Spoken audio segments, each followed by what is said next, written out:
मंचावर उपस्थित सन्माननीय मंत्री महोदय, सन्माननीय खासदार महोदय, सन्माननीय आमदार महोदय, सर्व उपस्थित मान्यवर आणि उपस्थित भगिनी आणि बंधूंनो, आज आपण विविध विकास कामांचं या ठिकाणी भूमिपूजन आणि उद्घाटन केलंय।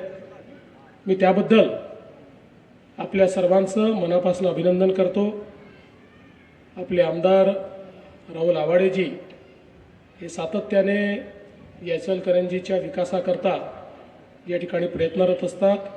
सन्माननीय खासदार साहेब देखील सातत्याने प्रयत्न करत असतात आणि त्या माध्यमातून चांगल्या पद्धतीनं ही सगळी कामं या ठिकाणी होत आहेत। आणि विशेषतः इचलकरंजीचा पाण्याचा प्रश्न असेल किंवा सगळ्यात महत्त्वाचं महानगरपालिकेचा कार्यक्रम असल्यामुळे जीएसटीच्या परताव्याचा प्रश्न असेल तर त्या संदर्भात काळजी करण्याचं कारण नाही।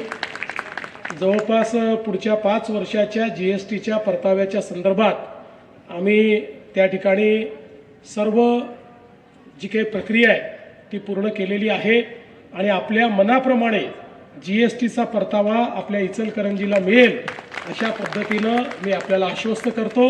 आणि त्यातून या शहराच्या विकासाकरता आणि विशेषतः हे आपल्या महाराष्ट्राचं मँचेस्टर असल्यामुळे आमच्या सगळ्या इंडस्ट्रीकरता देखील खूप मोठ्या प्रमाणात या ठिकाणी सगळ्या कारवाई आम्ही करू हा विश्वास आपल्याला देतो।